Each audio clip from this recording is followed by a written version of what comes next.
아파트 층간소음 신고 100회의 결말. 안녕하세요. 버딩미. 당신이 판사라면 입니다. 오늘 저희가 가져온 사건 듣기만 해도 가슴이 답답해지실 겁니다. 새벽 2시 천장에서 쿵쿵 울리는 소리, 경찰 신고만 무려 103회, 관리사무소 민원은 218회, 1년을 버티다 결국 법원까지 간 한 여성의 이야기입니다. 그런데 여기서 질문 하나 드릴게요. 위층 아이가 뛰는 건 과연 어디까지 참아야 하는 걸까요? 때는 2021년 3월 15일 서울 강남구 대치동의 한 아파트입니다. 503회 이삿짐을 나르는 가족이 있었어요. 김민지 씨, 35살, 15년 동안 월급을 한 푼, 두 푼 모아서 마련한 생애 첫 내 집이었습니다. 남편 박상우 씨, 37살, 그리고 이제 막 2살이 된 딸아이, 작지만 따뜻하고 무엇보다 자기 이름으로 된 집이라는 게 얼마나 설레는 일이었겠어요. 그런데 입주 3일째 밤이었습니다. 새벽 1시 잠자리에 누운 민지 씨 귀에 이상한 소리가 들렸어요. 쿵쿵, 가구를 끄는 소리, 뭔가 떨어지는 소리, 그리고 아이가 뛰는 소리.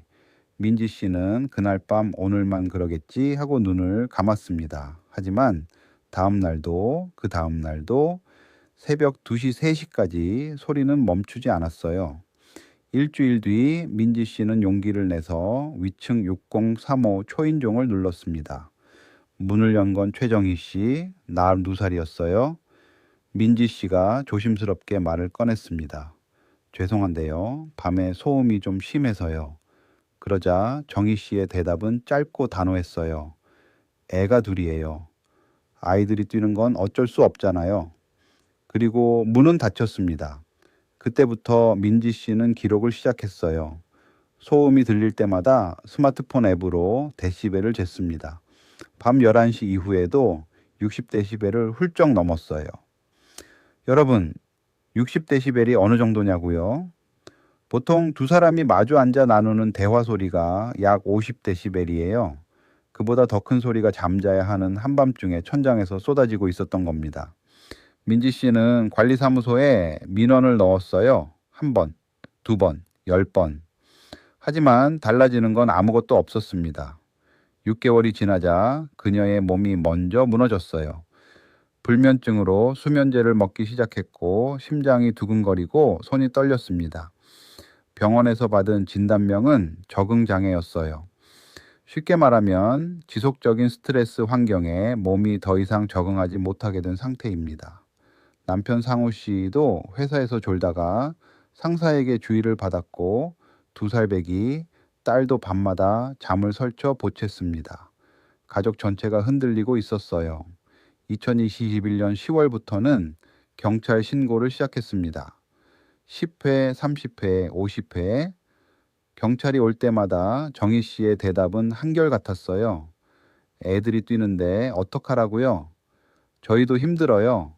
2022년 2월까지 경찰 신고 횟수는 정확히 103회를 기록했습니다.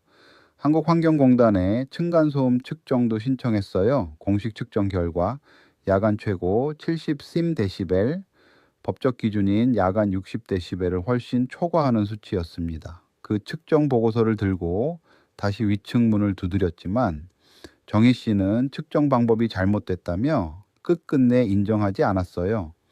2022년 3월 민지 씨는 결국 법원을 택했습니다. 변호사를 선임하고 6겜3호 최정희 씨와 남편 강민수 씨를 상대로 손해배상 청구 소송을 제기했어요. 청구 금액은 1,500만 원, 정신과 치료비, 수면제 구입비, 그리고 1년간 겪은 정신적 고통에 대한 위자료를 합한 금액이었습니다. 소장에는 1년치 기록이 빼곡하게 담겨 있었어요.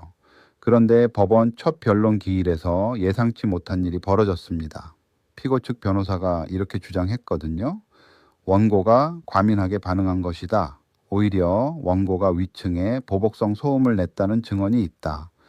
1년을 참다 법원까지 온 민지 씨가 오히려 가해자로 지목된 겁니다. 자, 이 사건의 핵심은 바로 이겁니다. 아이가 뛰는 소리, 어디까지가 참아야 하는 소음이고 어디서부터가 배상해야 하는 피해냐는 거예요. 법적으로는 이것을 수인한도, 즉 사회통념상 참을 수 있는 한계라고 합니다. 이게 왜 중요하냐고요? 우리나라 아파트 거주 인구가 전체의 절반을 넘습니다. 층간소음은 남의 이야기가 아니에요. 지금 이 순간 위층 소음으로 잠 못 드는 분이 얼마나 많겠어요? 이 판결이 그 모든 분들에게 직접적인 기준이 됩니다. 원고 민지 씨 입장에서 한번 생각해 볼게요. 103번의 경찰 신고, 218번의 민원, 환경공단의 공식 측정까지 할 수 있는 건 다 했어요. 그런데도 달라진 게 없었습니다. 몸은 망가지고 직장에도 영향이 갔고 어린 딸도 피해를 입었어요. 이건 예민한 사람의 유난이 아니라 객관적인 수치로 입증된 피해잖아요. 당연히 보상받아야 한다는 게 민지 씨의 주장입니다. 반면 피고 정희 씨 입장도 들어볼게요. 만 5세, 만 3세짜리 아이 둘을 키우고 있어요. 아이들이 집안에서 뛰는 건 발달 과정에서 자연스러운 행동입니다. 매트도 깔았고 뛰지 말라고 지속적으로 주의도 줬다고 했어요. 어린아이한테 집안에서 절대 뛰지 말라는 건 사실 현실적으로 쉽지 않은 요구이기도 하죠. 게다가 원고가 먼저 천장을 두드리는 보복 소음을 냈다는 주장도 있습니다. 나름의 노력은 했는데 상대가 너무 예민하게 반응하는 거 아니냐는 논리예요. 여러분은 어느 쪽 손을 들어주시겠습니까? 103번 신고해도 개선되지 않은 소음. 피해자가 오히려 보복 소음 가해자로 몰리는 상황. 법원은 과연 어떤 판단을 내렸을까요? 지금 블로그에서 직접 투표해 보실 수 있습니다. 원고 승소, 피고 승소, 아니면 기각 세 가지 중 하나를 선택해 주세요. 투표를 마치시면 실제 판결이 공개됩니다.